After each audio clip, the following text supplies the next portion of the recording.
Good evening, everyone. I would like to welcome you to our first Insights program for the fall of 2009. I'm glad to have you as our honored guest as we kick off this new season. First, I would like to call up a gentleman who is very busy on campus, I've learned. He is an associate dean for the College of Criminal Justice, and he is also the director of the Institute on Race and Justice. So he definitely knows Amy Farrell very well, and it appears he knows many of you very well this evening. So right now I would like to welcome Jack McDevitt.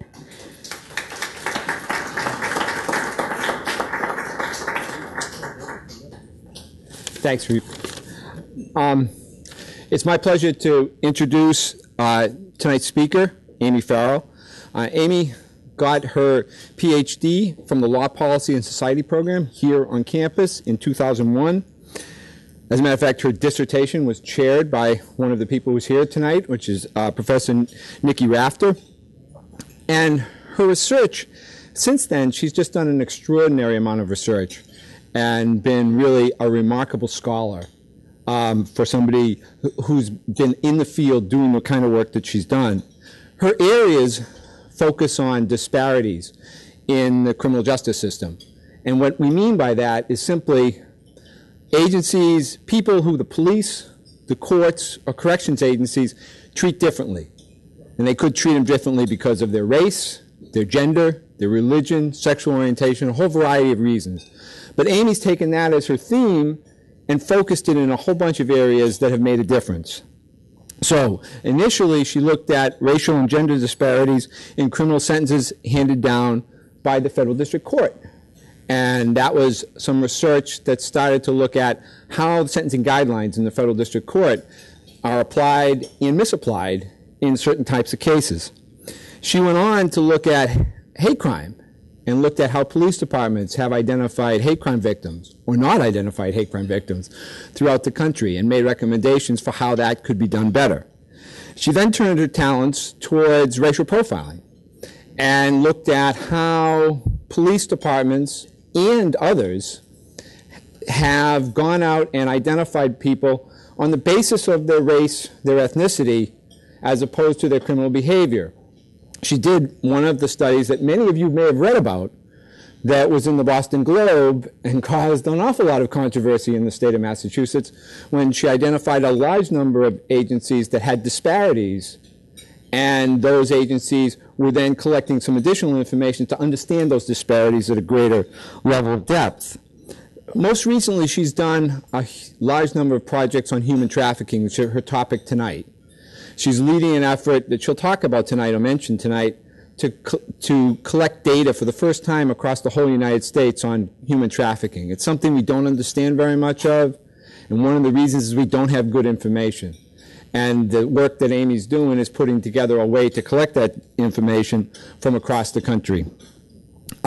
Amy's made over hundreds of presentations across the country, including being an expert witness for the House Judiciary Committee of the United States House of Representatives.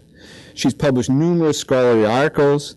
She's brought in over $1 million in grant research, which is really, really hard to do for a social scientist, particularly someone who works on issues of disparity and equal treatment.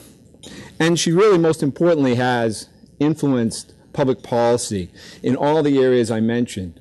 There's new legislation, there's new court decisions, there's new policies based on the kind of research that she's done. So it's my great pleasure to introduce my colleague and my friend, Dr. Amy Farrell.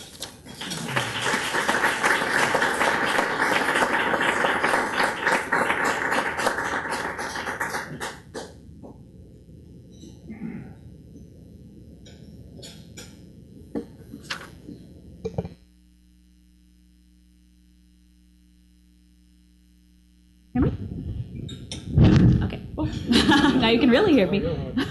Thanks to everyone who's come out here tonight. This is a great experience, and I'm really happy to be here to talk a little bit about the research that we've been doing on human trafficking, and most of all to have a conversation in the question and answer session, and then hopefully in our little dessert reception afterwards to talk about the problem of human trafficking and the challenges that we face for those individuals working in law enforcement and community agencies across the country to deal with this problem. I'd first like to thank the Office of Alumni Affairs for putting together this series. It's an excellent series for faculty to have a chance to talk to you all about ideas that you may have, which hopefully improves our research and advances the ways that we think about work that we're doing. I'd also like to thank my colleague Jack McDevitt, whom is being far too modest and has been a partner with me on a lot of the research that he talked about, including this current research that we're doing on human trafficking. Some of the research that I'm going to talk about tonight was actually funded by the Department of Justice, by the National Institute of Justice, and their gracious support made possible some of the research that we've done, which hopefully is beginning to influence what we understand about human trafficking. So what is human trafficking? You've probably heard about this problem on the news. Some of you may have had firsthand experience working in law enforcement dealing with problems of human trafficking or in victim service agencies.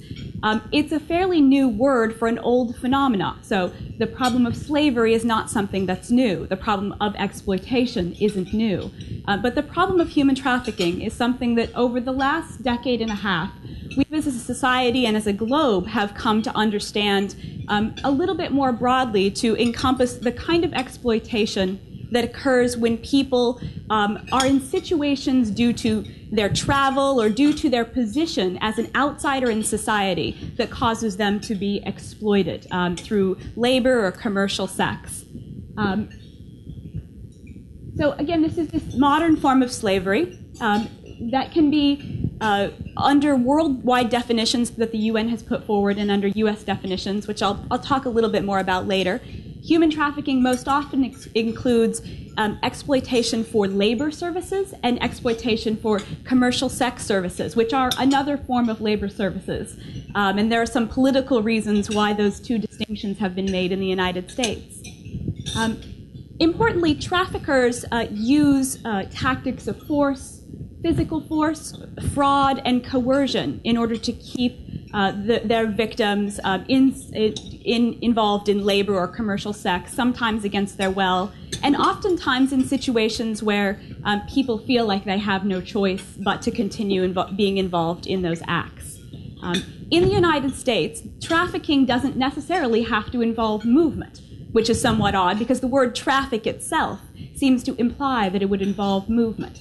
But human trafficking can occur when anyone is kept in a condition of forced labor or forced commercial sex by force, fraud, or coercion. And a person can be moved across the street, moved across a state, or moved across a border. That isn't the element of the crime as it's been defined in the United States, which, as you can imagine, immediately makes this very confusing for law enforcement, who has to think about the fact that this term trafficking and what I'm supposed to be looking for victims isn't necessarily how this is defined and who we think of as victims of trafficking. We really don't know how big the problem of trafficking is. The data on human trafficking in the United States and worldwide is quite poor, in part because officially reported victims of trafficking are much fewer than estimated numbers of trafficking victims. The International Labor Organization has estimated that somewhere around 2.4 million people worldwide are held in conditions of servitude against their will into forced labor.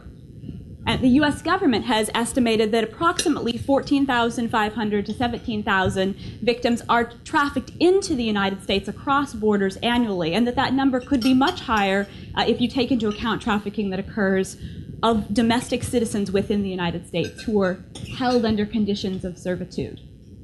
So we really don't actually know how big the problem of trafficking is. One of the things that we do know is that attention to the problem has been growing dramatically since the late 1990s. We know a little bit about different venues, and just to give you a little bit of a setup, I thought I'd actually walk through some venues and some examples of trafficking and then get into the pieces about how it's been defined legally, responses to it, and issues that we face identifying cases of trafficking. But just so we kind of know what we're talking about with this sort of amorphous term. Trafficking occurs situations that happen oftentimes in labor situations. We could be talking about a variety of different things, and you can start to see how difficult this is to classify. So you might have someone working in a home as a domestic servant, working as a nanny, someone working in doing landscaping or agricultural work, people working in construction or restaurants. At the same time, you might also have people involved in street prostitution, people who are being exploited in massage parlors or dance clubs or in strip studios. You have mail-order brides. We're talking about a variety of different kinds of venues in which exploitation has been found to occur in the United States. So these are places, and this isn't an exhaustive list, that are at risk for exploitation occurring, and you could guess a number of the reasons why. Because people who work in these venues oftentimes are people that may not have as much access to power, that may be poorer, that may not be from the United States, that may be in positions where they face inequality, and so they have less position in some ways to bargain for better working conditions. But what we're talking about is something much more than just bargaining or poor working conditions. What we're really talking about is a crime that has been perpetrated in these situations where people's bad working conditions has gotten to a point where they can no longer get out of that condition. And they're held against their will in those conditions, oftentimes not being paid and oftentimes being subject to physical and emotional violence. Some examples of human trafficking in the United States that have been sort of, that kind of, I think, illustrate the two different types of trafficking fairly well. There's a case that occurred in the late 1990s where a man, Kilsu Lee, had a factory in American Samoa, a garment factory. He recruited women from China and from Vietnam, mostly very educated women, to come work in his factory as accountants and to work as bookkeepers and sometimes to work as floor managers. This was a very good job. People paid $5,000 to $8,000 to recruiting agencies in US dollars to work in the factory. They thought they were having a great opportunity, so they were paying to come to the United States, to American Samoa, to work in this factory. When they arrived in the factory, they found out that they were in fact not going to be bookkeepers and accountants and floor managers, but they were going to be sewing clothes. And they were going to be kept in locked houses under a factory that was guarded by razor wire. They weren't going to be paid, they would be starved, they were regularly beaten, and they were deprived of food at some points in time in order to coerce them to not rebel. Ultimately, the United States government found out about the factory, and it was shut down, and Kilsu Lee was prosecuted. He was actually one of the first human trafficking prosecutions in the United States, and there were over 200 women that were found to be victimized in this factory. That's a sort of classic kind of factory labor trafficking case scenario. On the sex trafficking cases, I chose a case that's actually not a traditional street prostitution, classic place that we might think of where a young girl is lured in by a pimp and then begins working as a prostitute and ultimately can't get out of that lifestyle and isn't paid and is kept as a sex slave. We've probably heard about those cases. But some of the cases we've encountered are a little bit more complex than that, and I think illustrate the challenges for identifying these cases. This is a case out of Houston, Texas, where a group of 8 men from El Salvador recruited about over a 6-year period 100 different women to come and work in a cantina or a sports bar in Houston, in a strip mall in Houston. They had 2 or 3 of these cantinas in a few different strip malls. And what would happen is the girls were paid as drink girls. They were brought in, many of whom were under the age of 18. They were paid to sit with men while they bought drinks. Men paid a cover charge to get into the bar and then paid money to continue drinking. The women would sit and drink and keep the men happy. The men paid very high prices for their drinks. And then women were paid very little. In fact, they didn't have enough to pay off their debts at the end of the week. They were charged for their room and board. They were charged for the clothes they wore. They were charged for the outfits that they had to wear in the cantina. They were charged for their transportation from wherever they were coming in Central America. They ultimately would get in more debt each week and never be able to get out. So in order to make up for that debt, they oftentimes resorted to prostitution to make more money to pay off their debt, most of which was taken by the Mondragon brothers, who are in this case. When the girls were found in the about 2001, 2002, and this ring was broken up, there were over 100 young women that were involved in this case. a majority of whom were severely emotionally and physically traumatized. They'd been beaten and raped, and a large majority who had huge health problems, including cirrhosis of the liver because they had been forced to drink so excessively. So at such young ages, at 18, 19, 20, or younger, they were facing extreme health problems from the amount of drinking they'd had to do and were forced to do in these clubs. And they weren't allowed to leave. One of the things that the men did in the Mondragon case is that many of the men got the women pregnant, and then the children were sent back home to live with the men's family. And they were told, if you don't do what we want, you'll never see your children again. So, these are very complex emotional, psychological situations that make entry into this type of exploitation very difficult. And you can see why victims are reluctant to come forward and identify themselves. You're talking about severely traumatized individuals. There's a lot of different macrostructural causes for trafficking that we are just beginning to learn more about. One is the demand for increased labor that we see around the world. Just an example of this that was somewhat shocking to me is that the worldwide demand for garment production has doubled in the last 5 years. So the amount of clothes people are wearing has doubled since 2003. So all of those T-shirts from the Gap have to be made somewhere, and we're having a huge worldwide increase in the amount of factory work that needs to be done for garment production. There's an increased movement of people across borders from work. Today, approximately 10 million people move across borders in order to secure work. As our world has, quote unquote, become smaller, transportation has increased, the ability for people to communicate with each other has increased, and what we've started to see is the development of these global hotspots, about 10 to 15 hotspots around the world where people who used to work in rural communities are now coming to urban centers, oftentimes not in their home country, in order to find employment, because we start to see the centralization of employment in these economic hotspots. So we have more people moving, and more people are moving who are in positions of, in less able positions to be able to take care of themselves when they move to a new place. We have a huge increase in the number of women that are moving across borders to find work, a big change in the demographic of people moving across borders since the late 1990s, some of which is attributable to the fall of the Soviet Union and the movement of Eastern Bloc countries away from communism. It seems like a very good thing, but one of the things that happened was those countries lost a large safety net that provided services for women and children who were unemployed.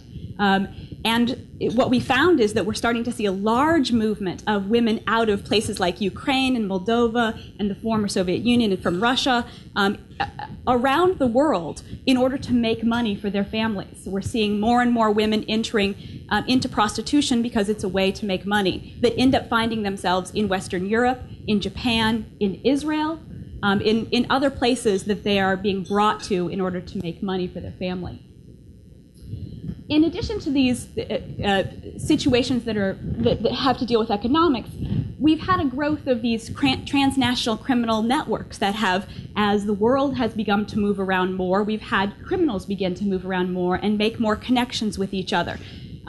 Human trafficking requires a great deal of organization. You have to have people that pay for transport, people that get visas, people that hook people up with services. So there's been a large growth in both the legal and illicit movement of people markets, to have people that work as brokers. So if I want to hire people that are coming from another country, I may work through a broker who brings those people through, gets them set up, gets them passports. That has opened a door for a lot of illegal and illicit activity to occur in those brokerage services. So we actually have some organization sometimes around this trafficking.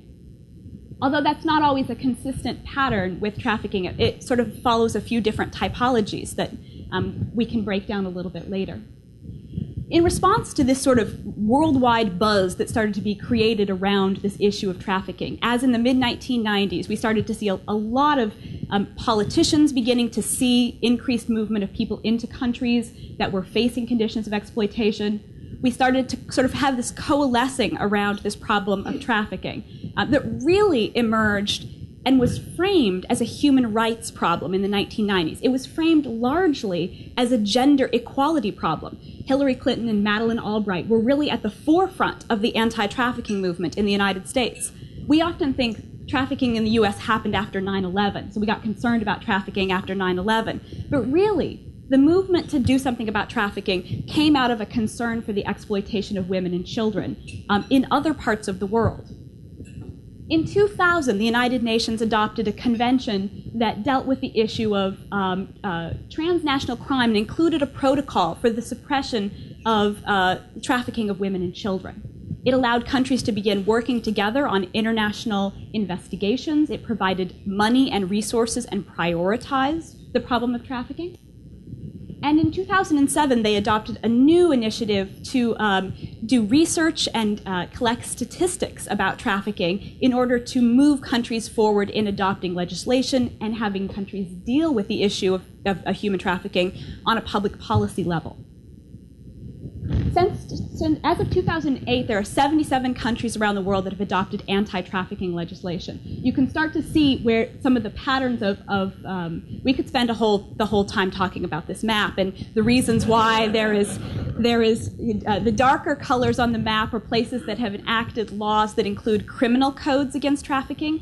The lighter blue are partial trafficking laws, which means they've probably made some statement about being they don't support trafficking, but they haven't necessarily put in place criminal provisions. And the yellow are places that have no specific criminal offenses identified for trafficking and no necessarily proclamations of trafficking, although they do have some legislation about it. And the white countries are those countries that have no legislation. We could talk about where the arrows of destination and source countries come and see that some of the challenges of dealing with trafficking have to do with the fact that many trafficking victims that are transported internationally may be coming from countries that haven't ratified any sort of laws around trafficking and may not be supportive of anti-trafficking activities. Though a great deal of trafficking, we're finding out, is not the problem necessarily of people coming into the United States from other countries, but that a large proportion of trafficking that's happening is occurring of U.S. citizens victimizing other U.S. citizens as well. So this is not purely a transnational crime problem. As we approached this originally as a transnational crime problem, we've begun to sort of peel back the layers of the onion and see that this is in fact a problem that's been happening in our own backyard with men, women, and children in a variety of different circumstances for years, but which we sort of didn't deal with until it got connected to this problem of transnational crime again. In the United States, we passed legislation in 2000, the Trafficking Victims Protection Act, which was reauthorized 3 times since then, which provides a definition of human trafficking, which sets out a provision of sex trafficking and labor trafficking that look very much like each other with one distinction. And that distinction is the fact that for sex trafficking, you do not have to prove the elements of force, fraud, and coercion if the victim is under the age of 18. That provision is not included in labor trafficking. Again, we could spend a long time talking about why that is. But the argument basically was that sex trafficking of children is inherently coercive and children can never consent to commercial sexual activity. So basically what this means with this 2000 law is that every child involved in prostitution becomes a victim of human trafficking legally and can be charged with federal crimes of human trafficking if the person that was trafficking them or that was inducing them as a pimp or as someone who was purchasing their services could be charged with trafficking offenses. So the net of people that could be brought into trafficking and what you think of as trafficking might start to look very different than we were thinking of when we thought of transnational crime. We also find that the definition of labor trafficking includes a lot of different components, including harboring, transportation, and obtaining labor services. So this involves people all along the continuum that provide individuals who eventually are exploited. 42 states have also now passed legislation that criminalizes human trafficking. Massachusetts is not one of them. So Massachusetts currently does not have a law criminalizing human trafficking, though we have had a law that's pending for about 8 years that hasn't been passed yet. And there's a great variation amongst the states in the types of laws that they've passed and how they've actually been implemented. So it's one thing to pass a law, it's quite a different thing to have those laws actually make a difference in your community. And that's one of the places where our research really focuses.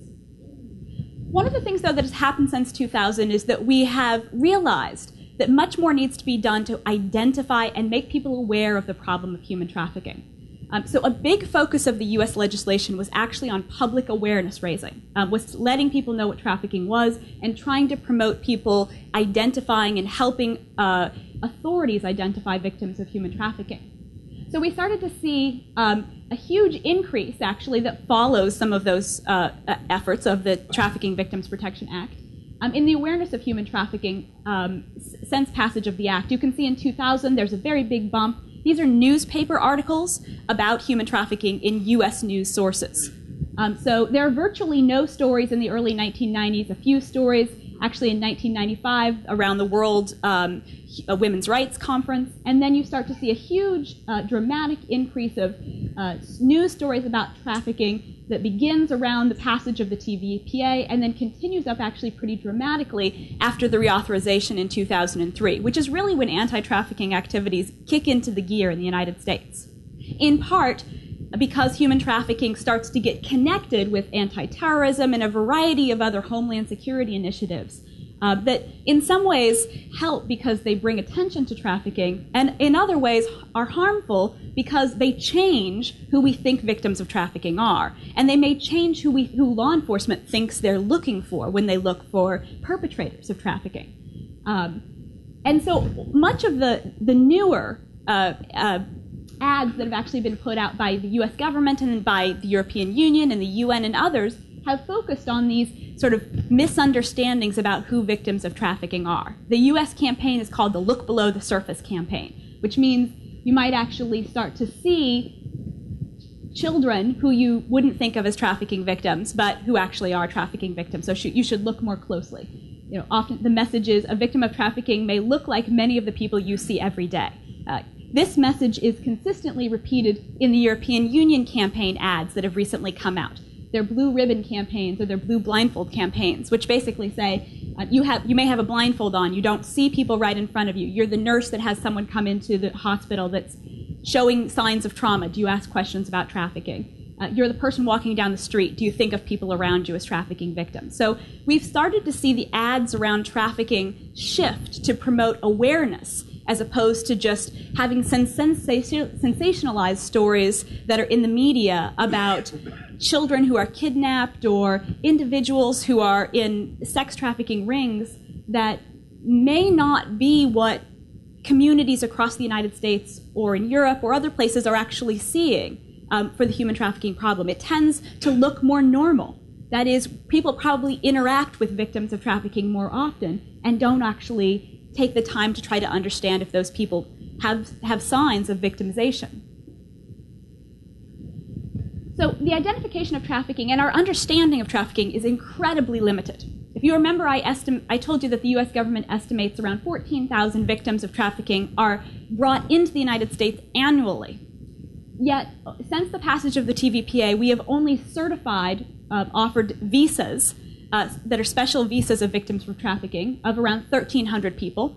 We've only made around 900 federal cases of human trafficking. And all in all, we've identified a few thousand victims of human trafficking, which sort of leads to the question, does trafficking not exist, or are we just really bad at finding it? And if the second is true, how do we get better at finding it? What aren't we doing now that we need to do? The problem that we see is that trafficking is largely a hidden crime. That agencies responsible for identifying trafficking, largely the police, victim service agencies, other agencies that come into contact with victims and that would report those victims to government officials, tend to not know much about human trafficking, and their lack of knowledge may hamper their ability to investigate these cases. So what do we know? In the last 10 minutes or so that I have, I want to talk to you a little bit about what we actually do know about human trafficking. So I've sort of given you a bleak picture. This is a terrible crime. It may be happening a lot. Our knowledge of it is very limited. But what do we know? We know something about the conditions under which we find trafficking, who the victims are that we find, and the challenges that we face identifying those victims. recently we conducted a survey of about 3,000 law enforcement agencies in the United States, so local, county, and state law enforcement agencies across the country, to try to find out what they knew about trafficking and what kinds of cases they had encountered. There's no crime reporting program for trafficking, so while you know how many homicides there have been and whether they're going up and down in Boston and in the United States generally, we don't have crime reporting for human trafficking right now. So we don't have a good way of gauging trends or knowing if our interventions in trafficking are working. We don't even have good baseline knowledge about a number of victims that may be actually identified by the police. So what we found is that, not surprisingly, the police are minimally prepared to identify cases of trafficking. Less than 20% of police agencies have had any training about human trafficking. Under 10% have any kind of protocol or policy about trafficking. And less than 5% have any specialized personnel within their agencies that are trained to deal with victims who are severely traumatized and handle complex investigations like you would have in trafficking investigations. So it's probably not surprising that we don't actually find lots of cases at this point in time. In fact, 3/4 of law enforcement agencies think that trafficking is probably not a problem in their local community. The disconnect is we don't know if they're right, it's not really a problem in their local community, or they don't think it's a problem, and thus they don't do training, and they don't have protocols, and they don't investigate cases, and thus they don't find cases. So we're sort of stuck in this catch-22. But what we do know is that they don't know much about it, and they're not well prepared to deal with it. We do find that about 10% of agencies across the country identify cases of trafficking. So since 2000, 10% of agencies have identified at least one case of trafficking. And that law enforcement agencies in 43 out of the 50 states actually identified cases of trafficking. So this is not just a case where only law enforcement agencies in California or Texas or Arizona identify cases of trafficking. We see cases emerging all across the country that get identified. We also know that the number of cases that are being identified is going up each year, from an average of 3 around 2000 and 2001 to 8 in 2006, 2007. We know a little bit about the characteristics of suspects and victims as well. We know that trafficking victims identified by law enforcement are young. 62% are younger than 25, and sex trafficking victims tend to be very young. The majority of victims who are identified are female, but when we look just at labor trafficking cases, we find that 62% of labor trafficking case victims are men. So while, yes, the majority of trafficking cases that have been identified involve women as victims, that tells you that most of the cases that have been identified are sex trafficking cases, and that when we find labor trafficking cases, they oftentimes involve men. The perpetrators of trafficking who've been identified tend to be older than their victims. They also tend to be male, almost 70%. And interestingly enough, perpetrators and victims tend to originate from the same country. The top 4 countries being Mexico, the United States, Korea, and China. So perpetrators tend to come from the same country, both victims and perpetrators. And it's interesting that the United States is actually second in that list. A lot of victims and perpetrators are both U.S. perpetrators and U.S. victims. So a good proportion of the cases that are being identified are actually purely domestic cases, not just domestic perpetrators exploiting transnational victims. We found a couple of factors that predict the identification of trafficking that are interesting. First of all, city-level factors don't predict trafficking. So 2 cities that sit right next to each other that have the same characteristics. They're about the same size. They each have the same kind of economic makeup, the same number of foreign individuals in their community, and the same type of economic inequalities that might exist with each other. They're both near a border or not near a border. Those things don't matter. The thing that matters in identifying cases is whether the police officers in those departments, in those cities, have been trained to identify trafficking or have some sort of guidance in terms of protocols or policies in identifying trafficking. So trafficking exists in all different kinds of communities, but it gets identified in those places where the police have actually been prepared to identify cases. This is the case for us sociologists and criminal justice folks. We're always sort of crashing through open doors, right? This is not really rocket science. Places that get trained to identify things are those places that find things. It's pretty basic. But what it does show to law enforcement, and I think to public policymakers, is that training and knowledge and understanding is important. Let's get everybody trained. Let's make sure everybody knows about this. And maybe we'll find out that trafficking doesn't exist in all kinds of communities. There are things that we can do to improve identification, and I want to kind of end on this note, which is sort of where we make some recommendations. that victims, we found out through this study that victims tended to be identified actually sort of by happenstance, that they were identified through other investigations, sometimes through traffic stops, that law enforcement agencies would go to a domestic violence call or respond to a robbery, and they would find something that just didn't seem right. In many cases, those places that had training, they might have said, I think that this is a sign of something I heard in that training, I'm going to call somebody. So oftentimes they weren't getting calls. When they sat around and waited for calls from victims that they had been victimized, they didn't find cases. Those agencies that found cases of trafficking were almost never agencies that indicated that calls for service were from victims or to hotlines were important ways to find trafficking. But rather they found them through ongoing investigations that resulted in longer-term undercover investigations to identify what was actually going on. But one of the interesting challenges of this is that 81% of the agencies that found victims of trafficking said that the key factor that identified the victims of trafficking was that the victim appeared fearful and non-cooperative. It was also the key factor that caused the case not to go forward to prosecution. The victim was fearful and non-cooperative. We are dealing with a very complex situation where you have individuals who may be reluctant to work with the police because they are here illegally, because they have been traumatized, maybe because they've been victimized by the police in the past. But this problem of immigration is one that's really difficult to deal with. One of the things that we included as a variable in this model was questions about whether cities were sanctuary cities or not. So if a city had sanctuary city policies, was it less likely or more likely to identify victims of trafficking? Sanctuary city policies mean the police won't ask people about their immigration status. We found that that didn't make a difference, but when we did interviews with law enforcement officers, it tended to be the case that law enforcement agencies, where their officers were more comfortable dealing with immigration issues, that they knew how to deal with individuals who were in their community illegally, and that they were comfortable with that difficult sort of balance that local agencies face. Do I turn these victims over to federal immigration authorities?